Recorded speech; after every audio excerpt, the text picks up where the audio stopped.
Escola Sabatina começou, me encontrarei com meu Jesus. Olá, vamos para mais uma lição da Escola Sabatina. Essa semana estamos estudando a lição 5, né? Milagres à margem do lago. Verso para memorizar, Marcos capítulo 5, verso 19, que diz: Jesus, porém, não o permitiu. Ao contrário, ordenou-lhe: vá para sua casa, para os seus parentes, e conte-lhes tudo o que o Senhor fez por você e como teve compaixão de você. Então vamos para mais algumas histórias do livro de Marcos, né? E aqui nós vamos se tratar de situações que aconteceu ali em torno do mar da Galileia, né? A parte de sábado, como introdução, diz que o ministério de Jesus esteve geralmente concentrado na Galileia, especialmente dentro e ao redor do mar da Galileia, que na verdade é um lago, né? Mas esse lago ele é muito grande, tem 21 quilômetros de comprimento e 13 de largura, e aí é conhecido como o Mar da Galileia, né? E ele era o centro da vida das pessoas que viviam nas proximidades. Então, Marcos capítulo 4, ele termina com Jesus e seus discípulos atravessando o mar da Galileia. Surge uma tempestade, Jesus acalma a tempestade, né? Aí Marcos 6 já termina com uma cena semelhante, mas desta vez Jesus anda sobre o mar, né? Sobre as águas em direção aos seus discípulos. E entre essas cenas há vários milagres de Jesus, e é isso que nós vamos estudar esta semana. Então vamos lá para a parte de domingo. Acalmando a tempestade. Está lá em Marcos capítulo 4, né, do verso 35 ao 41. No início de Marcos 4, Jesus entrou em um barco para ensinar a multidão que estava na praia. E em Marcos capítulo 4, do 10 ao 12, parece que ele sai, né, do barco, conversa com seus discípulos em particular.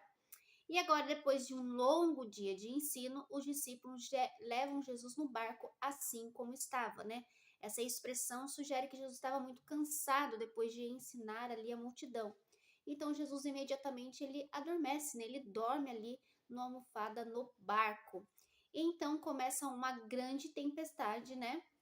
Surge ali na Galileia, no Lago da Galileia, ou mais conhecido como o Mar da Galileia, e o barco corria o risco de afundar. E os seus discípulos então começam a ficar morrendo de medo e eles acordam, né, a Jesus. E de maneira contundente, Jesus então ordena que o vento e as ondas se aquietassem, né? E aí vem uma grande bonança, calmaria.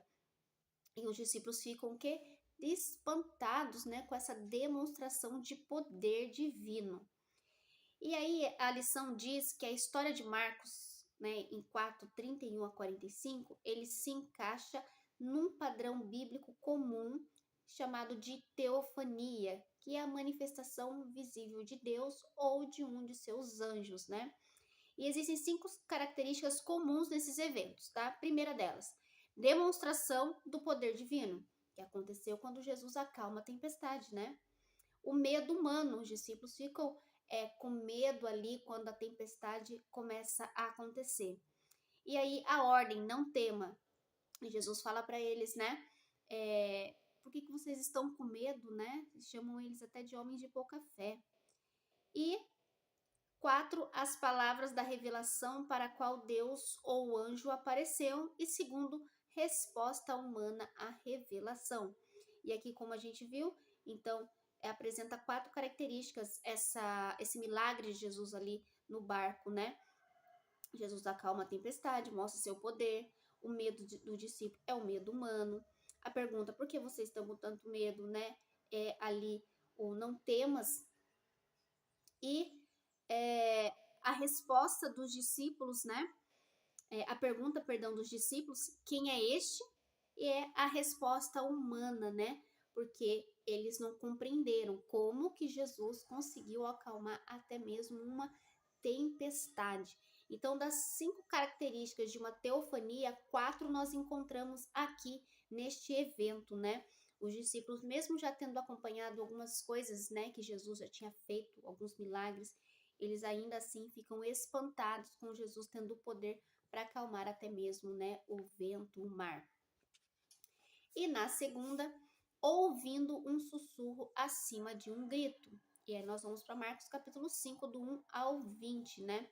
Diz que se na noite anterior no lago foi inesquecível, né, aquilo que aconteceu, a chegada, né, dos discípulos de Jesus aos genezarenos na manhã seguinte também foi impressionante, né? Em outros relatos dos evangelhos sinóticos, né, fala-se de Gadara, né, ou os gadarenos, é a mesma história. A história do endemoniado apresentada, ela é comovente, né?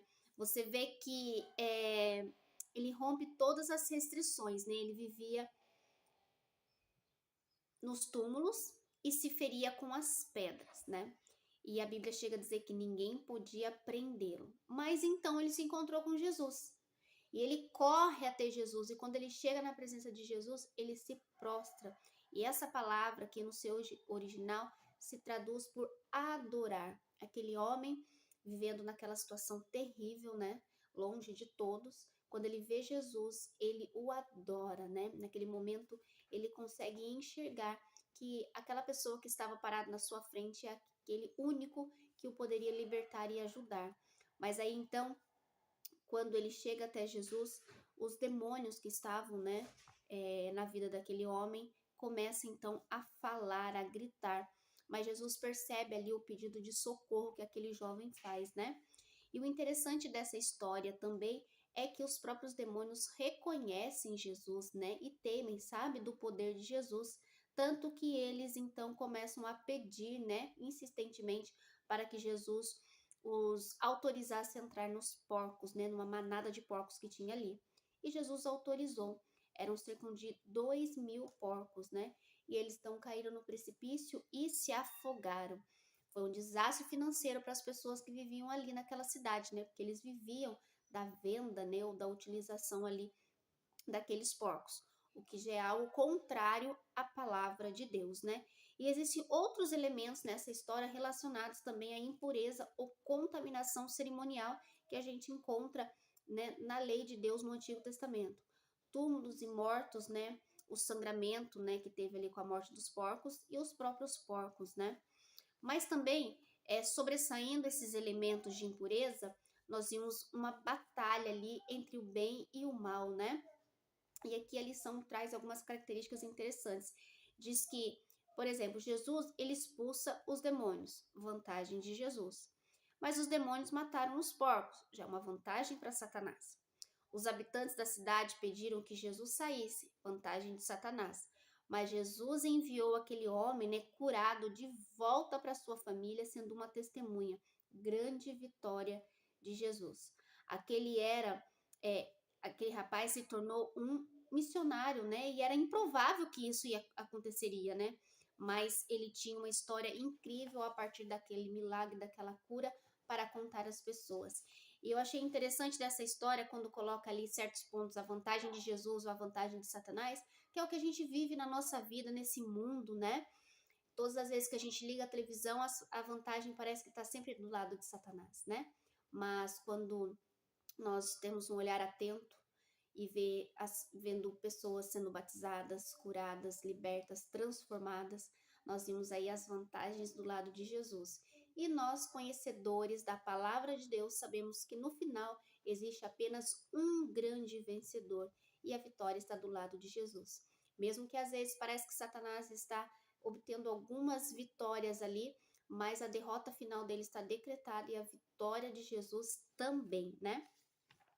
E agora vamos para a terça-feira que diz na montanha russa com Jesus. Aí nós vamos para Marcos, capítulo 5, 21 e 24.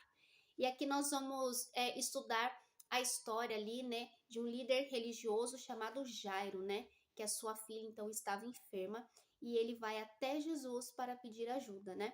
E não era muito comum líderes religiosos, né, serem próximos de Jesus, mas provavelmente aquele homem estava muito desesperado. E ele sabia pelos relatos que já conhecia de que Jesus tinha o poder para curar a sua filha. Então, ele apela a Jesus, né? Ele se prostra diante de Jesus e pede ali, então, clama pela vida da sua filha. E aí Jesus, então, sem dizer uma palavra, o acompanha até a sua casa. E é interessante que nós vamos ver aqui mais uma maneira típica, né, de se contar essas histórias. Nós já estudamos isso em algumas lições passadas, que é quando uma história ela começa, de repente ela recebe uma pausa para começar uma outra história e depois finaliza com a primeira, né? Então, nós vamos. Esse formato de história chama de formato de sanduíche, né? Nós estudamos umas lições passadas e nós vamos ter esse caso aqui novamente. Então, Jesus está indo para a casa de quem? De Jairo, né? E de repente, ali a sua multidão seguindo, né, Jesus, a história para falar de uma mulher, né, que há 12 anos sofria com uma doença. Essa mulher tinha um fluxo de sangue que não cessava há 12 anos, né? Já tinha gastado tudo que ela podia e nada resolvia. Então, essa mulher, ela tem a coragem, a ousadia de ir até Jesus, porque ela cria que Jesus poderia curá-la, né? E no seu coração ela pensava assim: se somente eu tocar na sua vestimenta, né, eu serei curada. Aquela mulher ela não poderia estar ali no meio da multidão, né, de acordo com a lei, por causa da sua impureza, né, do seu sangramento. Mas aquela mulher ela queria sua cura, então ela vai até Jesus, ela toca nas suas vestes, Jesus para, sente que dele saiu o poder e ele pergunta, né, quem tocou a minha roupa? Com certeza deve ter passado milhares de perguntas na cabeça daquela mulher. E agora, o que vai acontecer? Será que ele vai brigar comigo? Será que essas pessoas que estão aqui vão me apedrejar? O que será que vai acontecer, né?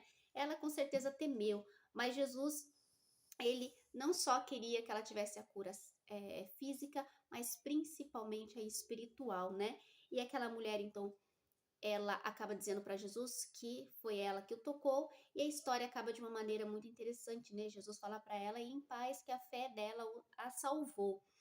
E naquele momento que Jesus para, imagina o Jairo querendo que Jesus vai logo para a casa dele para curar sua filha, chegam algumas pessoas e falam: "Olha, não precisa mais levar Jesus até lá porque a menina morreu". Jesus olha para o pai e fala assim: "Olha, ela não está morta, ela apenas dorme". Jesus chega até lá, expulsa algumas pessoas, né? E ele mesmo entra ali na sala onde a menina estava e ele diz a seguinte frase, né? Talita cumi, que quer dizer: menina, levante-se. Então aquela menina é curada, né? Aos olhos ali das pessoas, né? E Jesus mais uma vez demonstra quem ele é através dos sinais desse milagre, né? Só Jesus tem o poder para ressuscitar. E aí fecha então essa história que está lá em Marcos capítulo 5, né? Quarta-feira, rejeição e aceitação, né? Nós vamos falar em Marcos capítulo 6. Aqui diz que normalmente quando alguém que veio de uma cidade pequena se torna popular, os habitantes ficam muito contentes, mas não foi o que aconteceu com os de Nazaré, né? Os da cidade de Jesus. Eles ficaram ofendidos e surpresos com o sucesso que Jesus, como mestre e operador de milagres, né? Como que um carpinteiro simples, filho de José, né? Então começa a ter fama, começa a ficar tão conhecido. E, infelizmente, Jesus relata aqui em Marcos, né, que ele pôde fazer poucos milagres ali. Aqui eu até marquei uma frase de Jesus que eu achei muito interessante, que ele diz assim no verso 6 de Marcos 6, né? Marcos 6 diz: admirou-se do que? Da incredulidade deles, né? A gente já viu em outras passagens e que Jesus ele se admira da fé de alguém, mas aqui ele se admirou da incredulidade, né? Infelizmente, enquanto alguns, né, chamam a atenção de Jesus pela fé, outros é pela falta dela, né? E aqui, Marcos capítulo 6, agora do 7 ao 30, nós temos uma terceira história em formato de sanduíche, né? Dá uma pausa nessa e nós vamos para uma outra história que começa a falar aqui da morte de João Batista, né? Aqui diz que a missão dos apóstolos de pregar em todos os lugares está em contraste com a prisão e morte de João Batista. Os discípulos deviam viajar com pouca bagagem e depender de pessoas para o seu sustento. Essa estratégia tornava os missionários dependentes das pessoas a quem eles serviam, né? João Batista, por exemplo, ele não tinha um vínculo, né? Um bom vínculo com Herodes e com a sua família, né? A morte de João Batista foi de uma forma chocante, né? Ali, então, a sua cabeça, né, foi colocada num prato ali e dado ao rei Herodes, né? E A Bíblia diz aqui, né, nessa história, que quando Jesus começa a fazer os milagres, começa a ficar conhecido, Herodes, ele pensa então que o João Batista ressuscitou, né? A gente pode ler aqui na Bíblia, ó. Chegou isto aos ouvidos do rei Herodes, porque o nome de Jesus já se tornava notório. Alguns diziam, João Batista ressuscitou entre os mortos, e por isso nele operam forças miraculosas, né? Então ele acreditava que João Batista ressuscitaria e então seria Jesus, né? Neste caso aqui, por causa da operação de milagres e de tudo mais. E finalizando, nós estamos aqui na quinta-feira, um tipo diferente de Messias, né? Será que as pessoas daquela época esperavam Messias? Que tipo de Messias elas esperavam, né? E essa história está em Marcos 6, 34 a 52. Depois que os discípulos retornaram de sua missão, foram com Jesus descansar em uma área remota, lá no Mar da Galileia. Mas uma multidão havia chegado ao local antes. Eles eram como ovelhas sem pastor. Então Jesus começou a ensiná-los. À tarde, os discípulos recomendaram que a multidão fosse mandada embora, né? Porque já era tarde, eles estariam com fome. E Jesus então disse o que para eles? Que os próprios discípulos deveriam dar de comer. Aí acontece aquele milagre, né, da multiplicação dos pães e dos peixes, né? Então Jesus, ele apresenta 5 pães e 2 peixes aos céus, ora e multiplica, e todas aquelas pessoas, né, que eram mais de 5.000 homens, conseguem se alimentar e ainda sobra, né? Mas aquelas pessoas, depois daquele momento, né, de milagre e de serem alimentados, o que eles estavam esperando, né? Que de repente Jesus se levantasse ali então, se revoltasse contra Roma e se assentasse no poder e fizesse uma revolta militar. E não foi isso que aconteceu. Jesus não atendeu às falsas expectativas dele. Jesus manda então os seus discípulos e a multidão embora, dispensa todos, né? Não lidera uma rebelião e ele vai então para a montanha a fim de orar, né? E entrar ali em comunhão com o Pai. Em lugar do entendimento popular do que o Messias, né, como rei, queria libertar Israel, Jesus veio para libertar as pessoas da escravidão do pecado. E ao andar sobre as águas, que é depois que acontece isso, né, os discípulos estão ali no barco e Jesus aparece andando sobre as águas, né? Ao andar sobre as águas, ele mostra aos discípulos que de fato ele é sim o Messias, né? Ele é Senhor da natureza, mas ele não veio para governar de maneira terrestre, militar, né? Mas ele veio para dar a sua vida em resgate de muitos, né? Em resgate de muitos. Ele veio para salvar as pessoas do pecado. Ele veio para dar vida e vida eterna em abundância. Esse, né, era o objetivo de Jesus, que até mesmo os discípulos demoraram um pouco para entender, né? Então, essa semana foram essas histórias bíblicas, esses milagres, esses relatos que nós estudamos. Que Deus abençoe a mim e a você para continuarmos nessa jornada de fé e estudo bíblico. Vamos orar? Senhor amado Deus, querido eterno Pai, santificado e louvado seja o teu nome, Senhor. Obrigado por mais um estudo desta semana. Obrigado porque através do livro de Marcos nós podemos ver os relatos de milagres extraordinários, sinais que mostram, que provam que o Senhor é Deus. O Senhor é o Deus sobre a natureza, sobre os animais, sobre tudo que há neste planeta, Senhor. Obrigado porque o Senhor nos amou e deu a sua vida em resgate em favor de cada um de nós. Continua, Senhor, iluminando a nossa mente para que continuemos a aprender cada vez mais de Ti.